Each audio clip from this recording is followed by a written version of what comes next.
What is going on, everyone? It's LFC Transfer Room here, and another day, another set of midfielder rumours. We've got Harmony that's just joining us as well, so we're going to add him in. I'm joined today by Stephen, Colin, and Harmony, and we're going to talk about, unsurprisingly, more midfielder links. There's a big shock to everyone. Stephen, I'll start with you. How are you doing, sir? First time on? Yeah, doing good. Thanks for having me on. Very excited to be on this for the first time. Looking forward to doing a load more of them. Have you got your song ready? Obviously, you'll be singing a little bit later. Is that the hazing that everybody goes through on their first one, is it? Oh, Colin did Ebony and Ivory. He painted one side, and it was brilliant. I don't know how that'll pass the censors these days. Yeah, doing great. Any singing, I am immediately defaulting. No vocal, no musical sense here at all. Yeah, there is no singing. Don't worry. And Harmony, great for joining us. How are you doing, sir? I'm doing really good, man. I'm doing really good. It's a pleasure to be on. Obviously, it's the first time I'm going to be on the platform, and just looking forward to be on here a little bit more and just get to know the guys. You know what I mean? Getting to know us, and as well getting to know the people that normally join us. We've got a big group of people that like to join us on a regular basis. And if you are new here, please like and subscribe to the channel. But if you are existing, tell us what you think about these things. This is fan channel, so we want you to get involved as much as possible. We'll bring up your comments, but we do have a few things to talk about. I'm going to start with, we're seemingly going back to classic FSG. Liverpool have received a positive reaction when it comes to Lavia, but 50 million, Liverpool are going, whoa. It's a bit too steep for us, this. For an under-21 player, Stephen, who seems to be, one of the best tackle successes, ball retention, and one of the best up-and-coming 21s, is 50 million too much? I'd argue, yeah, especially from the likes of a team that's just been relegated. Like if it was more around the fee that we paid for McAllister, yeah, fine. To be perfectly honest with you, for £50 million, I'd much rather Thuram. It's really not worth the 50 million in my mind. I'd rather focus on players that weren't so much 1 year, not wonders, but like he's only really had a year. Whereas the likes of Thuram and Kone from France, we've seen an awful lot of their game. We already know what they're like. We've seen a bigger profile of their kind of thing. He's a great player. He'd be a great player in 2 years' time if we can sit him behind Fabinho. But we need a guy now that has the legs that can play come September and August. Not a guy that's going to be sitting there waiting for 2 years. We're kind of in a win now kind of a mode, for lack of a better term. He'll be perfect if we want a project, but we don't need a project. We have plenty of projects there. Bajicic is there. We have a load of other players that are up and coming that could very much easily fill in that role. And I mean, Colin Paul says it great. At 50 million, why do we need him? You've got Pajetic, you've got Fabinho. Potentially, we're talking about Trent playing in the midfield role, playing at that 6 when we're dominating teams. Do we really need another defensive midfielder, or do you think that the noise about Lavia means that maybe one of these two is going to be either loaned out or sold? I think that's a possibility. I think it's probably less of a possibility than that one of them is either loaned out, but that we are in fact interested at a price.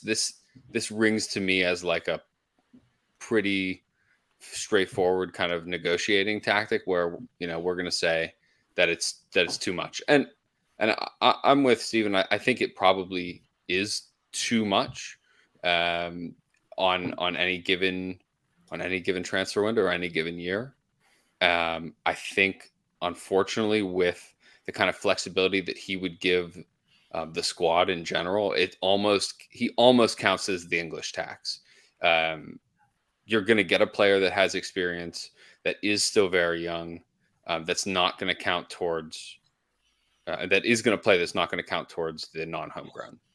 So I both think it is too much, but also understand why it is that. I think we could use three midfielders. I think that's the right number. Just a moment. Jen, as always, thank you very much for supporting the channel.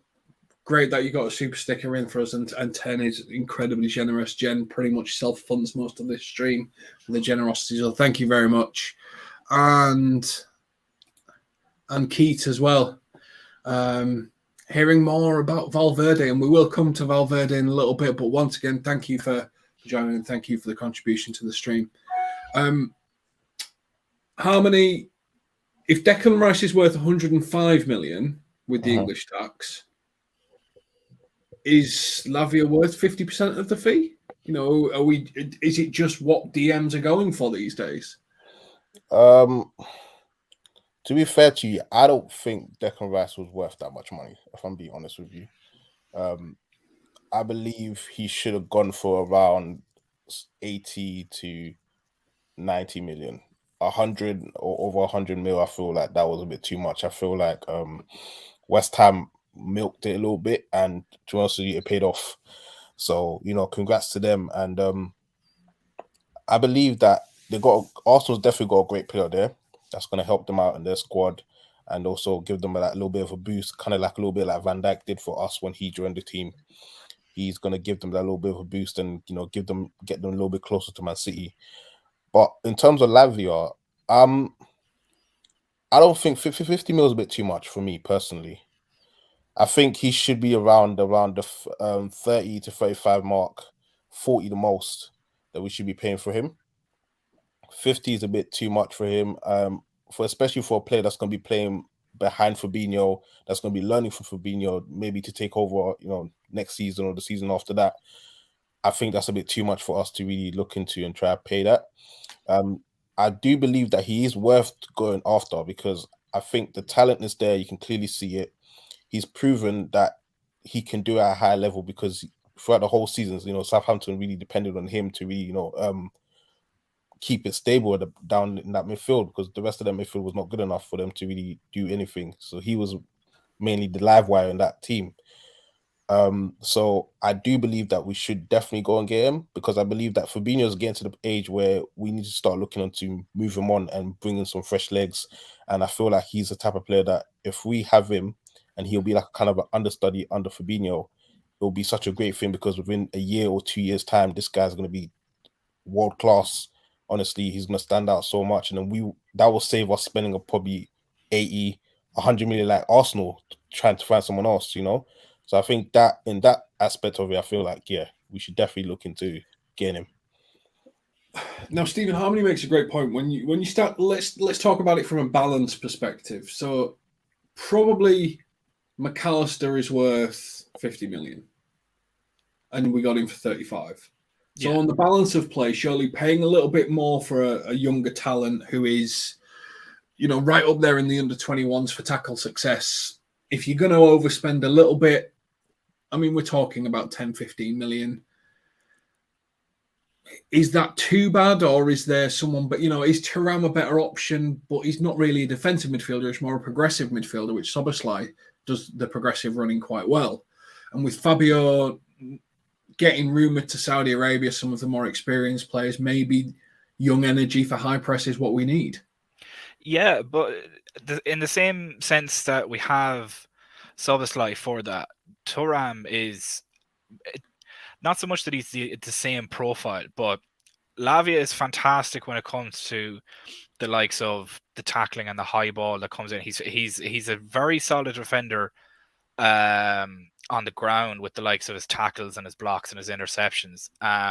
He's somebody that you could, but see, the thing that you could build behind, but the problem is as I mentioned earlier, we need a guy that, as Harmony was mentioned as well, we need a guy that can come in and play now. Fabinho is on his last legs, and as much as I love the player in Fabinho, we kind of got we're a bit guilty of being an awful lot of what we accuse Klopp of being, a bit too loyal to players, and we kind of need to, like with Thiago as well and his interests overseas and in Saudi and Fabinho in Saudi, if we get an offer for them, we may as well cash in on it. And it's not to say that they're not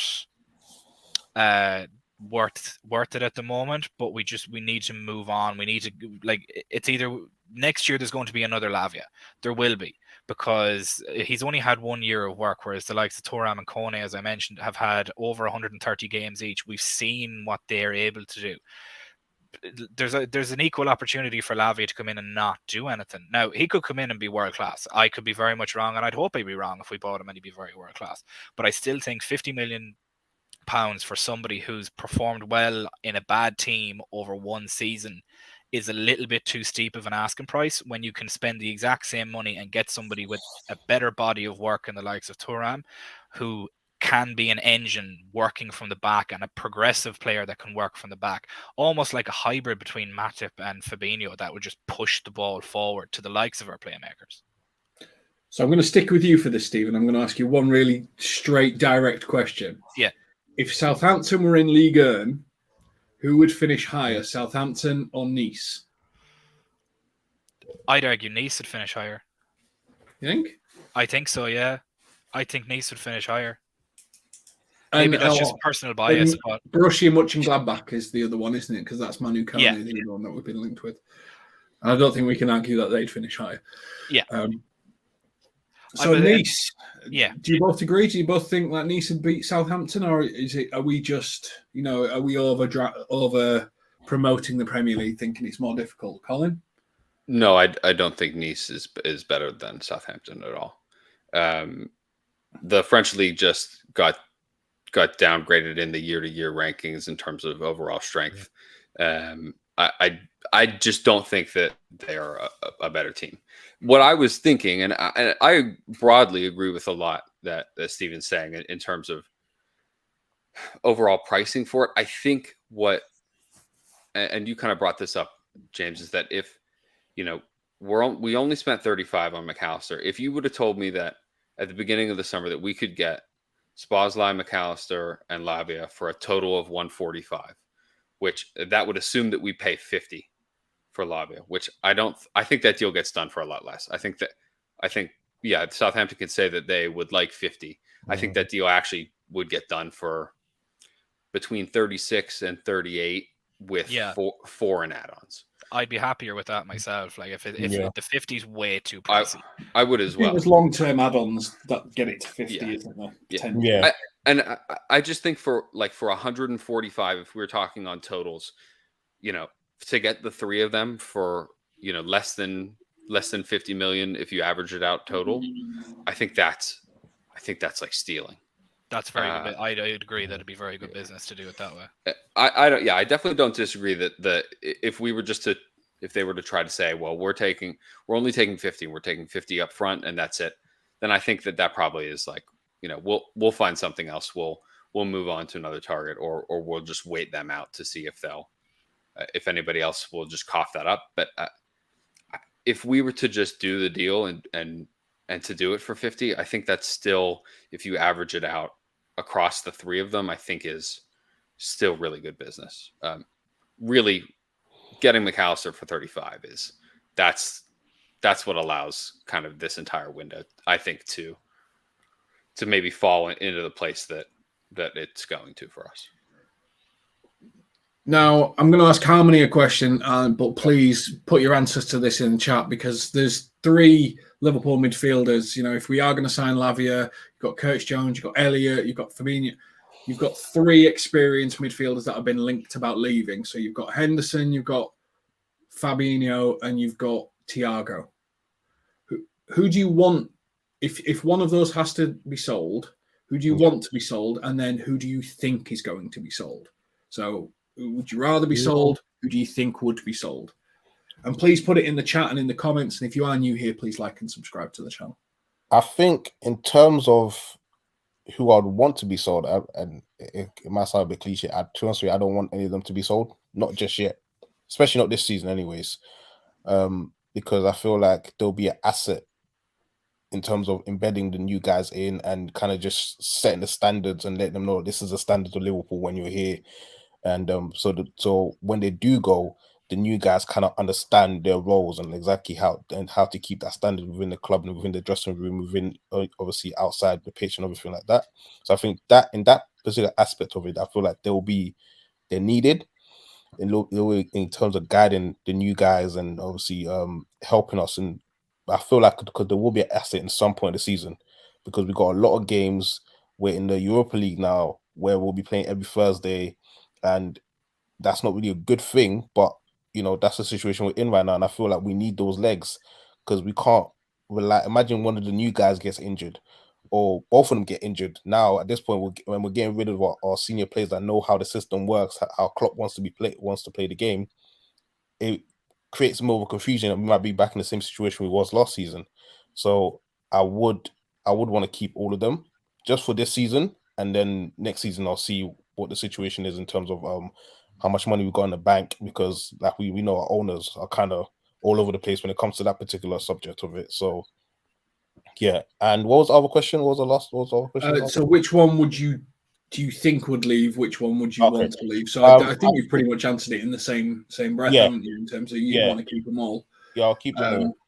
Looking at the chat, a lot of people I think are saying that they think Thiago will be the one to leave. But how many? You make a great point, which is Ox was injured for most of the season. Keita was injured for most of the season. Yeah, we had to rely on Milner. We had to rely on Henderson. We had to rely on others, and we've just signed 2 players. And well, we're all up in arms, going, "Isn't this brilliant, Stephen?" Yeah. Is it enough? No, not at all. Because I don't. Sorry to cut you off, but I don't think it is, because if you just think of it this way, any of those 2 guys get injured, we're back in the same position we were last season. Yeah. Because you take away McAllister from that equation, who are you going to put in there to replace him? You can't rely on Thiago because his fitness is is all over the place. He's injury prone. Henderson, he will be playing where Szoboszlai will mainly be playing.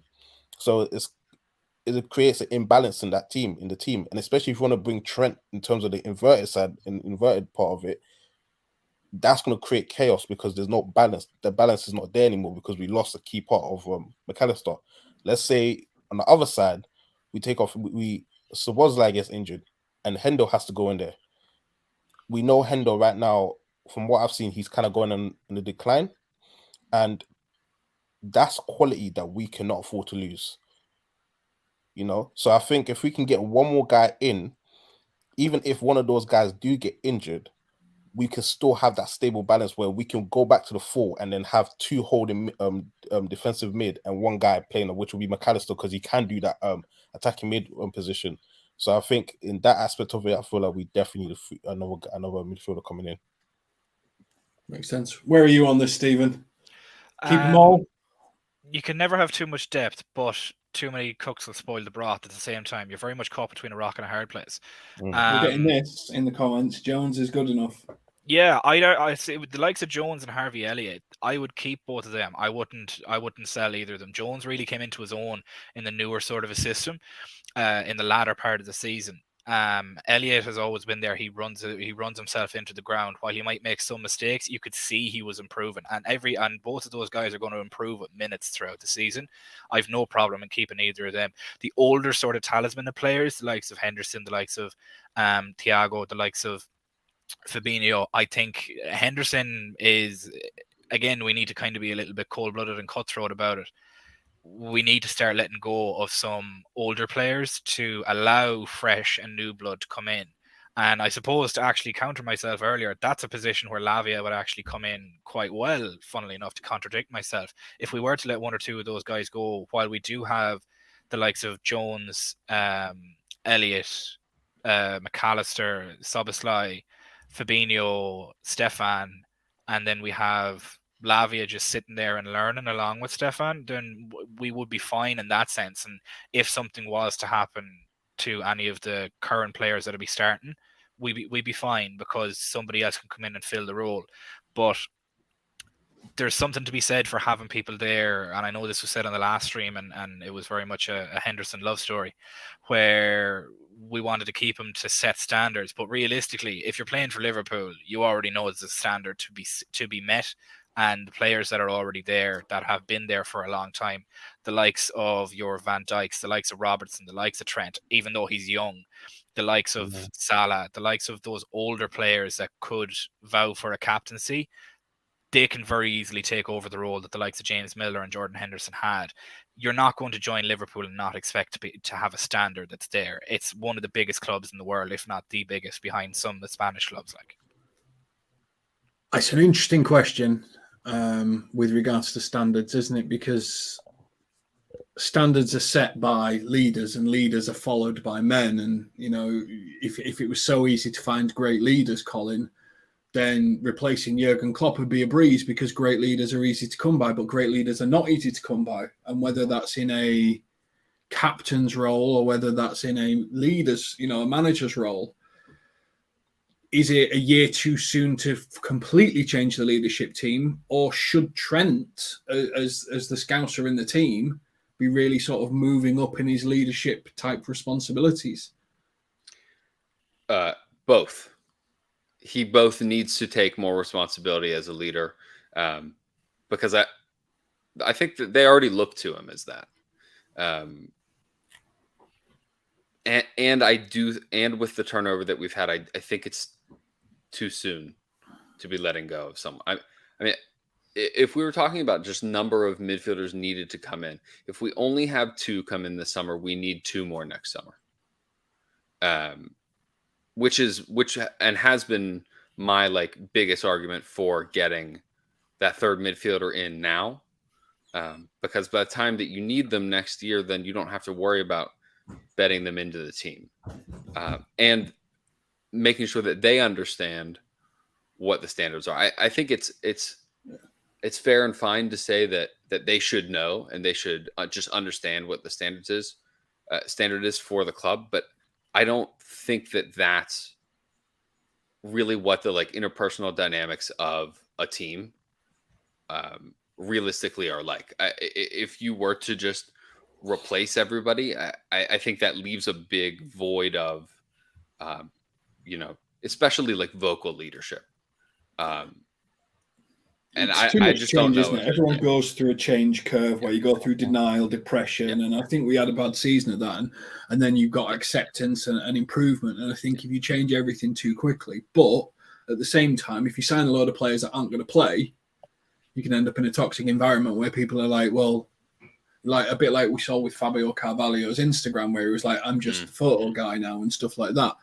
So, I mean, for me, Harmony, I was thinking the third midfielder that we were going to sign, if we were going to sign a third midfielder, I was thinking probably more Kone, because he wouldn't expect to be straight into the first team. He would expect to train his way in. Lavia, probably similar, would expect to train his way in, wouldn't be expecting first team minutes straight away.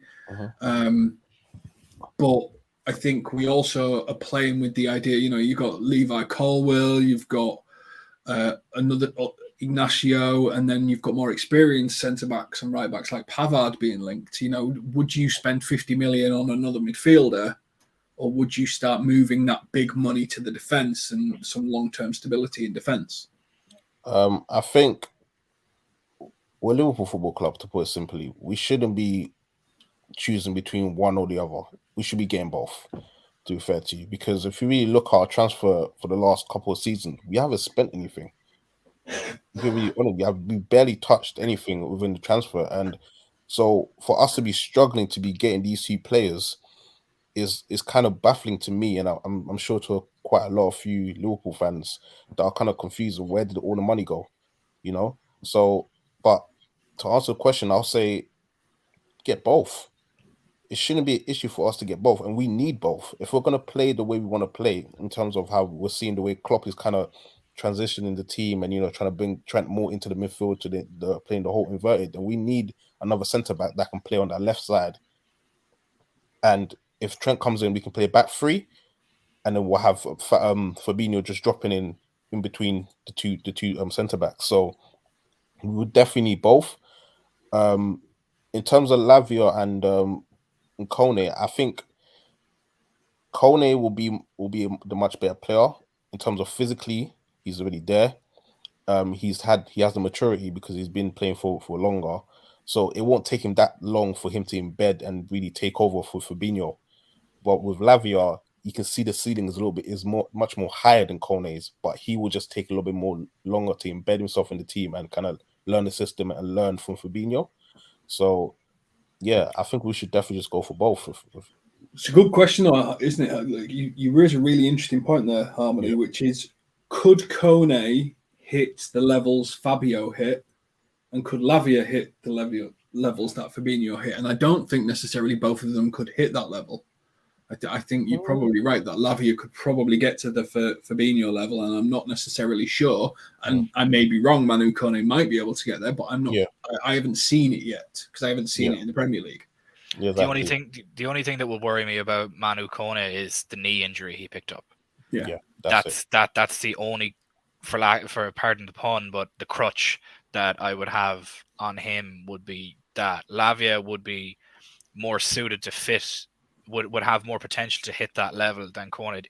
I don't know the exact severity of the knee injury. I know he's out a good couple of weeks, but as we mentioned earlier in the stream, we need players with legs, and there's no point in spending money on a guy that is currently on one leg if we don't want another Naby Keita situation, sitting there for years and not playing. Especially if you're going to be a DM for Liverpool, you're going to be counter-attacked hard. Exactly. That's pretty much what we do. And we've got 126 people in stream. If you are new here, please subscribe to the channel. This is the fan channel for fans. Thank you very much for joining us, but please, a like and a sub really does help us out. We are going to move to talk a little bit more on defence now, because I think we've talked a lot about midfield. Unsurprising, every Liverpool stream's about a midfield at this moment in time, but there's some interesting defensive links, and there's three main names that keep coming up, which is Colwill, Inacio, and Pavard. Stephen, for you, which of those really sort of stand out? Inacio, a dream signing for me. Colwill is good, don't get me wrong. He's fantastic. He's very high in an awful lot of statistics and a high percentile in an awful lot of them. He gets 80. He's a very good ball playing and ball carrying centre back. And that sort of fits our style of trying to play out from the back, and it would go very well with the likes of Konate and Van Dijk beside him. He averages about 86 passes a game, about 86% completion. He makes, for a centre back as well, he's fantastic. With progressing the ball forward, he's in the 92nd percentile in regards to pushing the ball forward, gets about 5 progressive passes a game, creates a good few shots a game, which is very unusual for a centre back. Colwill is fantastic at that, but Ignacio is all that and more. So Inacio is at least in the 95th percentile of all of the same statistics that I mentioned for Colwill. And realistically, Chelsea don't necessarily want to sell him. There's been reports that were put out today that there's no interest in it. We've asked for the second time. They don't seem interested in it. Chelsea want to keep him and play him, and that's all fine and well. But if that's the case, and we've been told no twice, we got to move on. And for a 45 million euro, not pound, euro release clause for Inacio, I think that would be a dream signing for me. That he's a fantastic young player and would very much come in and fit right into this Liverpool team perfectly. He's a fantastic reader of the ball as well. He's great at cutting off passes, averages a lot of interceptions a game per 90, and he's just fantastic at all the defensive stats that you want, tackling, interceptions. He's very good in the air as well.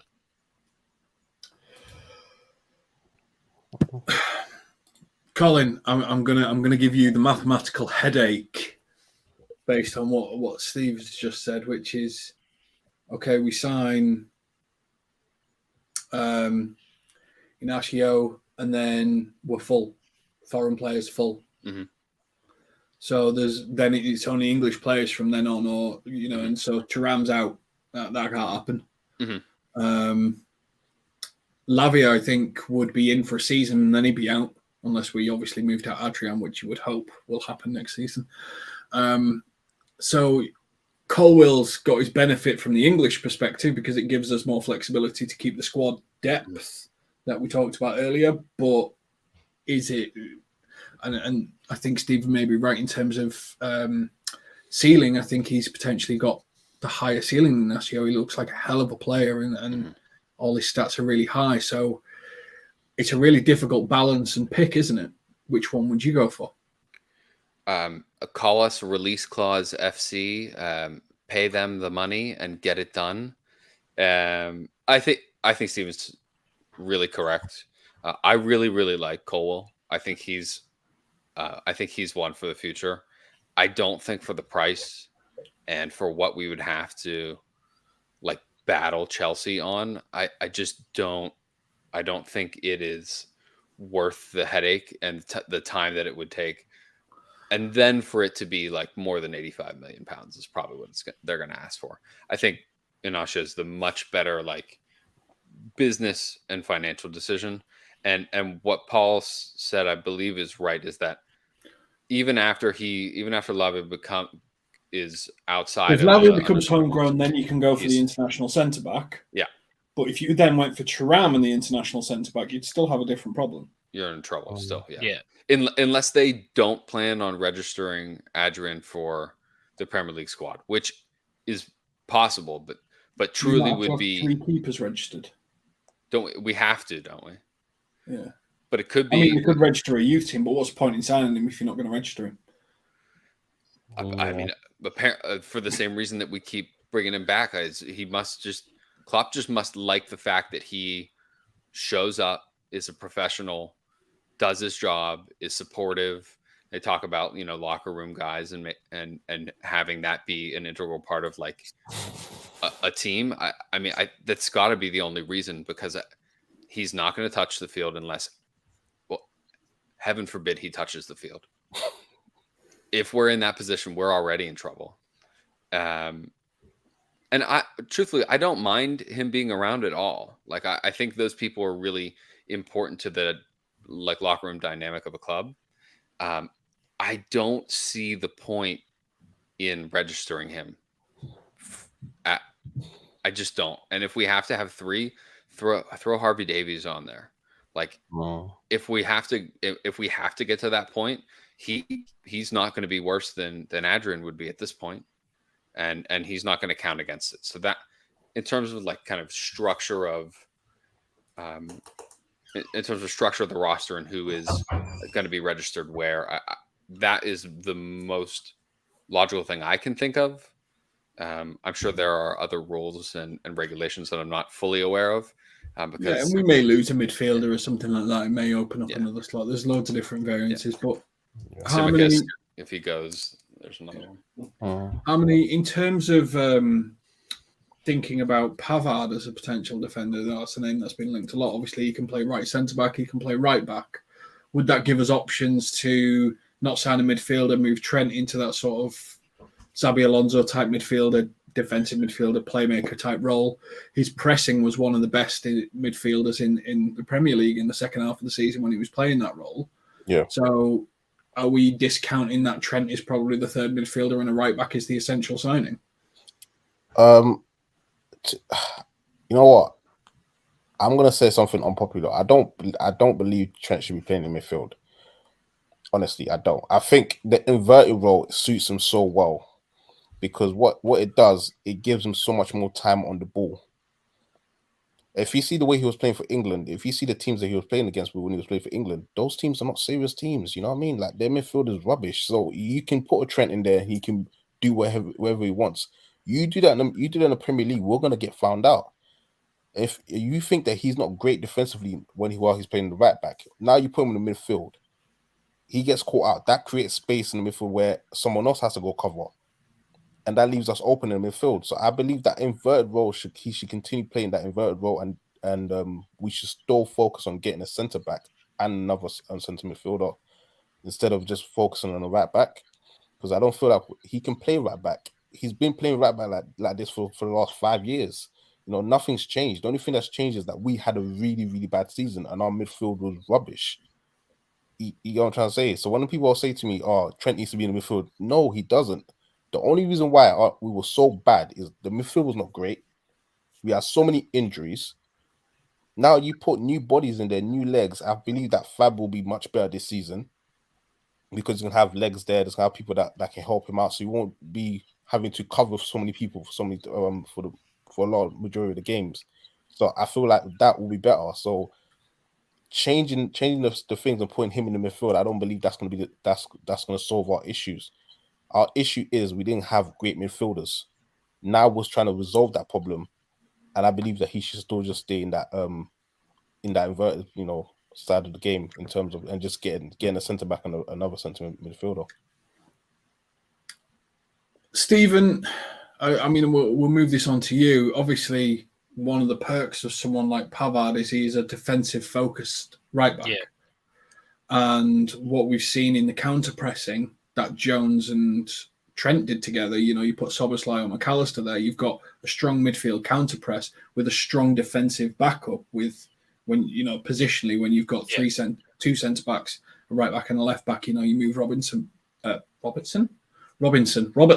Jesus, back a little bit, you've got a strong defensive wall, and then you've got a strong counter press. So where are you on the, maybe we sign a right back and we move Trent into the midfield and you save you 50 million and you move it over here and stuff like that? I'm in the same boat as Harmony. I think Trent is fine as a right back. The only problem is, and I say fine, he's not fantastic on the defensive side of the ball. He's fine. On his day, he can cover a lot of people, but like as we've seen with the Real Madrid game, Vinny Jr. just rinsed him, and it's fine. Like, you're playing against one of the best forwards in the game. Like, it's fine to say that he bested you on the day. That's completely fine. But there have been other games where Trent has just been utterly dominant in midfield and in the right back position. I don't necessarily think there's a need for it. I think playing him in that inverted role is fine. As Harmony said, it allows him the freedom, more time in the ball. The problem that we had in midfield this year is we weren't really holding on to the ball. And thankfully now, with the first two signings of the summer, and the likes of McAllister and the likes of Szoboszlai, they don't turn the ball over. They don't give away possession easily. They're very comfortable on the ball. They're very comfortable in possession. That was a problem with the midfield. We weren't so much creative enough with the first or second pass. And that led to us being bogged down in the midfield and the engine stalling, which is why the two signings that we got were fantastic. That'll allow us now more open midfield, and it'll allow both Salah's going to absolutely explode this season, with Szoboszlai playing in sort of behind him, inverted behind him, and allowing Salah to move in a little bit. We have so many playmakers now that will allow our goal scorers to just go nuts. I think focusing on another midfielder for depth alone, if anything, would be a good shout, along with the likes of Colwill or Inacio. And I hope it's Inacio because I'm in love with that player.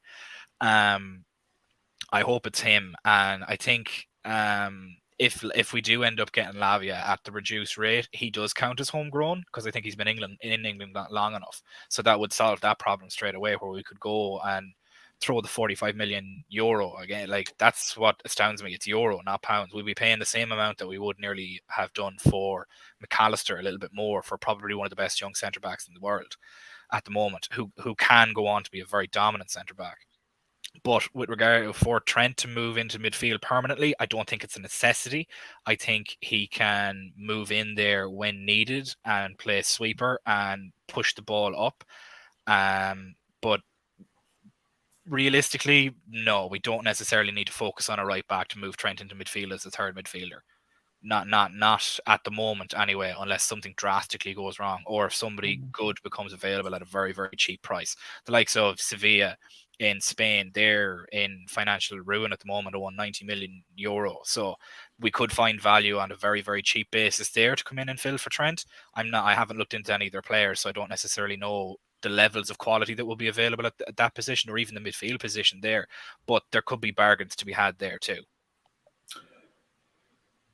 I'm just going to stick on the right back thing with you, Colin, and it's not about moving Trent or anything like that. Mm-hmm. We've loaned out Ramsey, which would mean the understudy for Trent is now Joe Gomez.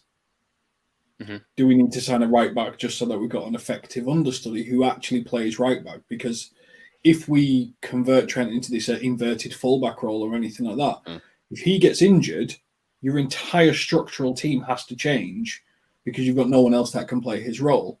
So do you have to have a right back who can not necessarily play his role, but can convert us back to our static 4-3-3 attacking way, do we need another right back in just from that perspective? Just as we need a left centre back? No, I think between Joe Gomez and Connor Bradley, I think that will be the right back. I think that would be the right back depth. And that would be, like you said, assuming that if we needed to play 4-3-3 and someone to just stay in the right wing and to cover overlap when needed, but play solid defensively, and that's totally fine. I don't think that's. I think that might be, that might be a next year problem as well, or a winter transfer window problem. Along if we only get two midfielders along with another midfielder. I think the Trent into midfield debate is very is framed incorrectly as just this sort of like binary, like, oh, he either is playing right back and we will invert, or he's only playing midfield, and I don't think that that's how he'll be used as sort of like a binary one or the other. It will be totally fluid. I think we have finally like realized his worth when you put him on the ball, and when you kind of play through him in more dangerous positions that allow him to use the skill that he obviously has. But I don't think it's as simple as just saying like he is a right back or he is a midfielder. I think we're kind of like broken in that way into only seeing it as like one or the other instead of this kind of fluid dynamic player. Yeah, but that's the fun of it, isn't it? Yeah, I mean, you're correct. It is. To answer the original question, I don't think that that's a priority. I don't think that's getting done based on... So it seems we've got about 150 as you in. Again, if you are new here, please like and subscribe to the channel. Please, can you put whether you want to see Trent as right back, right back, which is inverted right back, or CM as a central midfielder? Where do you want us to be seeing Trent playing? Right back, right back for inverted right back, or central midfield? Where do you think we should be going for the start of the season? Please put it in the chat and let us know what you're thinking. Let us know what your thoughts and opinions on it are particularly. I mean, when it comes to me, I am starting to think if he's going to be a leader, if he's going to be running this team, he needs to start taking a step forward and get more involved. I know he's heavily involved at the moment. I think his pressing with Curtis Jones has been really impressive. So whilst everyone's answering this, one of the questions on Twitter today, and Harmony, I'll start with you, is has Curtis Jones earned the right to start next season? Should he be in the first starting 11 when the game kicks off? Because he had a great run in towards the end of the thing. The inverted right back seems to play well for his 8/10 type late runs into the box position. Does he deserve to be starting in that first game against Chelsea? Oh, that's a tough one. You know, the whole time I was talking about the midfield, I completely forgot about him, and I feel so bad. It's so bad. I feel so bad. So bad, Curtis. Man, from what I've been watching his games again with England, the under-21 tournament, he's been playing more of an 8 than the 10 for them. He's been more the guy that's controlling the game, moving it about, controlling the tempo of the game, and it's been really, really impressive. Especially today, there's been times where England was all over the place, but he just slowed the tempo down and kept the ball moving, It's a bit of a tricky one for him because you got McAllister coming in and Szoboszlai coming in. I don't believe he's starting ahead of both of those two guys. Maybe he might start ahead of both, though. I mean, I think he might start ahead of Szoboszlai because I feel like he might take a little bit of time to adjust to the league. So he might get that first nod with him, Fab, and McAllister in the midfield. I believe that could be something that we can that Klopp might look into. But in terms of like long term for him, I don't know. I feel like these two guys coming in, I wouldn't say it's going to hinder his progress, but I feel like he's not going to get that much time to play in games. I think this season might be important for him because we got Europa League, we got the Premier League, all of these. And I believe that we should really be going far in Europa League. We should actually damn win the whole thing, honestly. If we don't, then I don't know what's going on. I think that's going to be the main platform where he's going to be playing. And I feel like if he performs really well there, then he gives Klopp a major issue, which is good for us, obviously, because that means we have quality players for next season, because you can't deny what he's going to do next season, or what he's done next season, because we don't know what's going to happen. But I'm guessing I'm going to say he plays really well and he, helps us get to the finals. If he does that, then you can start asking the question of, does he deserve to start ahead of McAllister? Is it between him, McAllister, or Szoboszlai? And that is when I feel like that question can really be answered. Right now, I think he might get the nod, but depending on how preseason goes and how Szoboszlai and McAllister, adjust to the league, adjust to everything, then you'll probably get your answer on who starts that game. That all sort of hinges on whether or not we're going to be playing a 4-3-3. We could very easily not be playing a 4-3-3. Yeah. I've seen suggestions that we completely change the formation altogether. One of the ones that I sort of took a bit of a liking to would be the likes of a back four of Robbo, Konate, Van Dijk, Trent, and then in our midfield sort of invert it. So we would have the likes of your McAllister, your Szoboszlai, and then sitting in front of them would be Gakpo, kind of in the Firmino role, and then either side you have your Diaz and your Salah, and then right up front is a lone striker, Nunes, because I can guarantee you if Nunes is in that starting lineup with Gakpo, McAllister, Trent and Szoboszlai feeding the ball over the top, that man's going to explode. And I know he didn't have the greatest of seasons. I say didn't have the greatest of seasons. He's still nearly at 20 goals in all competitions. But if that's sort of a formation that we have, that's just one thing that I can think of. I don't think you're starting 4 attackers against Chelsea, though, are you? No, I don't think so either. But we could turn around and just play a flat midfield and not have a CDM, because on the way in progression with the ball, Trent would fall into that role with the back three and then him sitting in front of them. So realistically, we could push 3 midfielders forward. I think the signings of the players that we've gotten so far and prospective signings that we have with the likes of Inacio and the likes of Lavia, Thuram, Colwill, it allows us an awful lot of flexibility with positionless ball. It allows us to move players left, right, center, up, down, back, forward, everything. It's perfect because it allows so much of a freedom, and everybody is going to be touching the ball.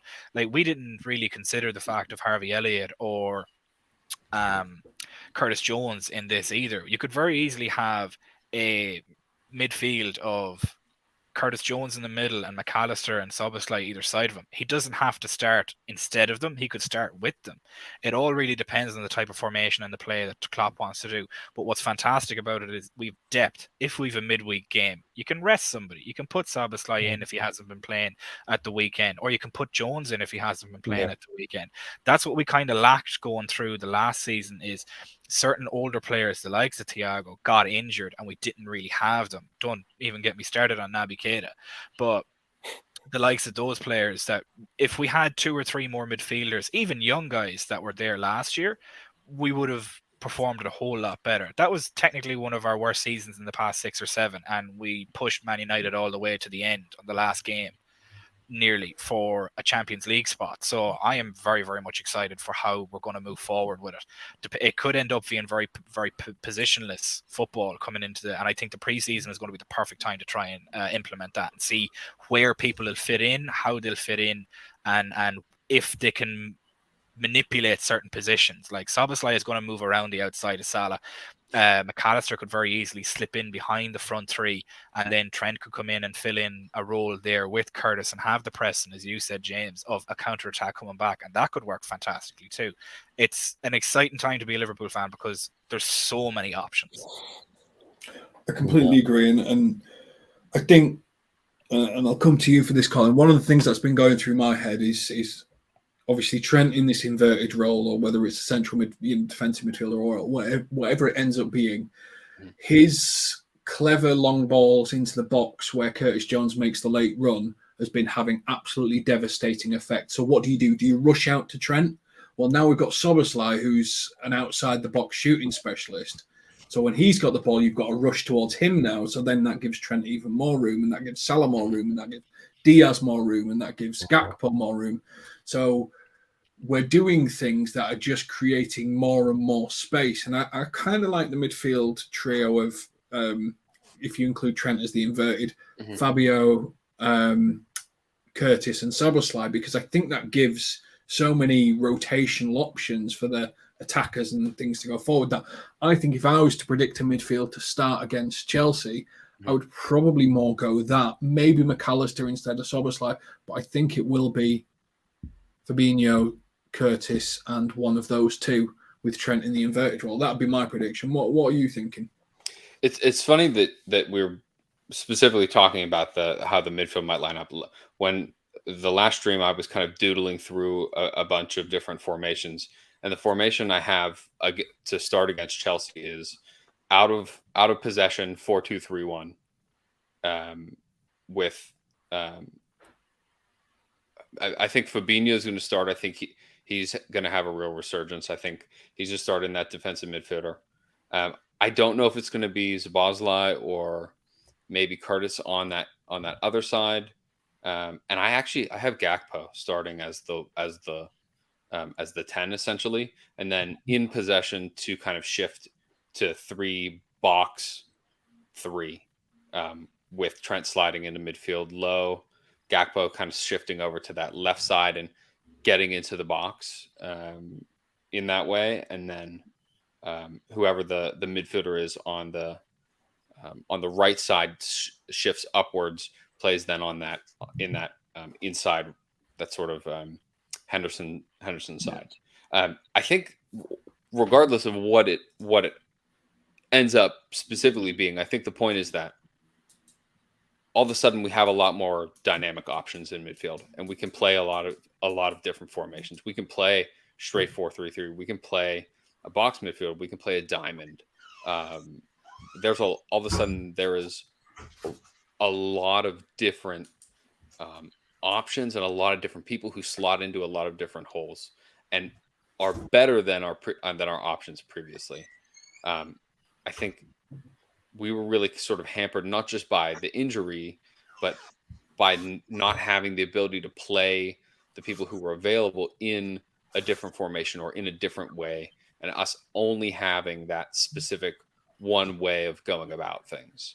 I think we're going to go with a really attacking lineup against Chelsea. That's my way too early prediction. I just feel sorry for Kepa in goal, seeing Trent, McAllister, and Szoboszlai standing over a free kick 25 yards out. I just have so much pity for that man. He's going to get peppered. I think we're really going to go after them. I think with the amount of squad turnover and a new manager, and I think that first game after all of that, I think becomes really, really difficult for that team. And I think if we can have a good and hopefully very healthy preseason, I think we're gonna throw it at them, and I think we're gonna run them over. Yeah. I think it's going to be war that first game, because it's a Pochettino team, which means it's going to be a high press team, and we got bullied by Fulham, which I think means we're going to absolutely go after it. I think that first game of the season is going to be absolute war. Yeah. Those two first signings, McAllister and Szoboszlai, kind of gave the indication to me that Klopp seen teams attacking us with the high press and was all right. I'll see your attack and raise you one, and is now basically saying, sod the whole lot of you. We're going to go balls to the wall and attack outright at everything. Szoboszlai is a fantastic threat from outside the box. He peppers shots in from 25 yards out. He's fantastic at that. And as you said, James, that opens up so much space for everybody else. Do you close him out? But then by closing him out, that allows the likes of a Diaz or a Salah for him to play that final pass in behind, or a Gakpo that's there, or a Nunes that's there. It's just perfect. I cannot wait for the new season. And I seen that comment from Ian that I'll quit. I'll walk out. I won't watch that game. I'll just turn the TV off. I won't be watching that game. I will tell you all now, if that lines up, whatever platform Damon's on, who is on this. Find him. He will be losing his mind, and it will be enjoyable. I'm losing my mind thinking about it. I just can't. No, thank you. Please, no. For the love of God, we've had through one season of it already. Let's not do it again. Yeah, no, that would be horrible. Honestly, that would be the worst way to start the season. I think you have to to start sign one of them. We don't start both, and even if we sign a third, I think only one of them starts. 100%. Yeah, I think you're kind of forced to start Szoboszlai due to the price tag. You'd be not so much forced, but there might be a little bit more pressure. Like the likes of Darwin when we signed him for the high price tag, there was a bit of a pressure to be like, okay, well, he's got to hit the ground running. I suppose that kind of came in tow with the likes of the comparisons to Haaland. But he can come on in the 80th minute, smash one in from 30 yards out, and be hero forever. Oh yeah, 100%. But I suppose it's not pressure to start, more pressure to perform. Yeah, I think with the higher price tag, he knows what he's up against. Yeah, same. Yeah, I think he'll come on. He'll come on probably as a sub, like in the 60th minute, 70th minute. Get a quick little run in, and then I think he'll. Then what's our next game after Chelsea? Is it Luton? I think so. Yeah, then I think he'll probably get. Then he definitely starts against Luton. Yeah, I think if they're going to do this 4 attack, it starts against Luton. Yeah. But thank you very much to Stephen, Colin, and Harmony for joining us. This is LFC Transfer Room. We've pretty much gone. You just get your wallet out and get Lavia signed. Get Inacio signed. Give us a 10 out of 10 transfer window. Not either or. Don't sell anyone. Let's keep it for a year. Let's build the foundation. Let's get back to where we need to be. Let's do this rock and roll football and let's scare everyone.